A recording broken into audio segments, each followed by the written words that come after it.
ഈ കോൺഗ്രസ് നേതാക്കന്മാർ എന്താ ഇങ്ങനെ? നിങ്ങളെ ജനങ്ങൾ വോട്ട് തന്ന് വിജയിപ്പിച്ചത് ഇടതുമുന്നണിയുടെ കഴിഞ്ഞ 10 വർഷത്തെ കിരാത ഭരണത്തിന് മറുപടിയായിട്ടാണ്.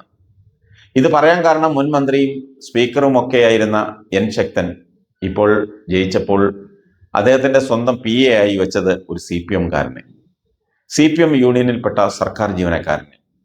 ഇവിടെ കോൺഗ്രസ്സുകാരിൽ സർക്കാർ ജീവനക്കാരില്ലാത്തത് കൊണ്ടായിരിക്കും ഒരുപക്ഷെ ശക്തൻ തമ്പുരാൻ ഈ പണി കാണിച്ചത്.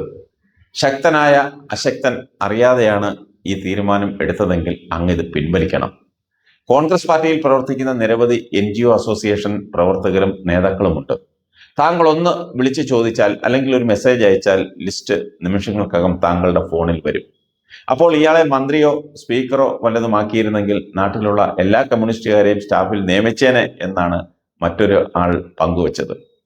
ഇയാളെ ജയിപ്പിക്കാൻ പൊരി വെയിലും കൊണ്ട് പോസ്റ്ററും ഒട്ടിച്ച് ചുവരും എഴുതി വീടുകളും കയറി ഇറങ്ങി കഷ്ടപ്പെട്ട പാവം പാർട്ടി പ്രവർത്തകർക്ക് പണി കൊടുത്തതാണോ ഈ നിയമനം? ചോദിക്കുന്നത് മറ്റാരുമല്ല, അവിടെയുള്ള പാർട്ടി പ്രവർത്തകർ തന്നെയാണ്. അടികൊള്ളാൻ ചെണ്ടയും പണം പറ്റാൻ മാരാരും. കൊള്ളാം ശക്ത, കൊള്ളാം.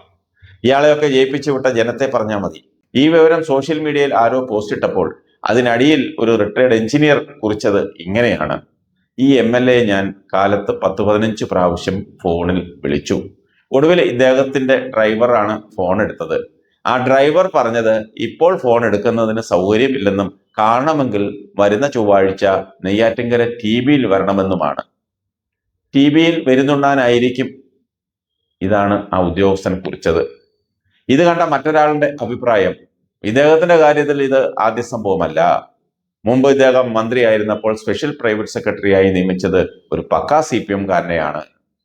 ആ നിയമനത്തിന് തൊട്ടു മുൻപ് ഇടതുഭരണകാലത്ത് ഇതേ ആൾ AKG സെന്ററിൽ നിന്നുള്ള ശുപാർശയിൽ ആരോഗ്യരംഗത്തെ ഒരു പ്രമുഖ പൊതുമേഖലാ സ്ഥാപനത്തിൽ ഉയർന്ന ശമ്പളത്തിൽ കോൺട്രാക്ട് ബേസിൽ ഏതാനും വർഷം ജോലി നോക്കിയ ആളാണ്. ഇയാളൊക്കെ ജയിക്കുന്നത് നാടാർ വിഭാഗത്തിന്റെ വോട്ട് നേടിയാണ്. ശക്തനല്ല ആരായിരുന്നാലും അടികൊണ്ട യൂത്ത് കോൺഗ്രസ്സുകാർ ഇയാൾ ചെയ്ത കാര്യം ഒരിക്കലും ക്ഷമിക്കാൻ പാടില്ലെന്നും മറ്റൊരാൾ കുറിച്ചു. ഇതാണ് ഇവരുടെയൊക്കെ തനിക്കുണം. കഷ്ടം എന്നല്ലാതെ മറ്റൊന്നും പറയുന്നില്ല.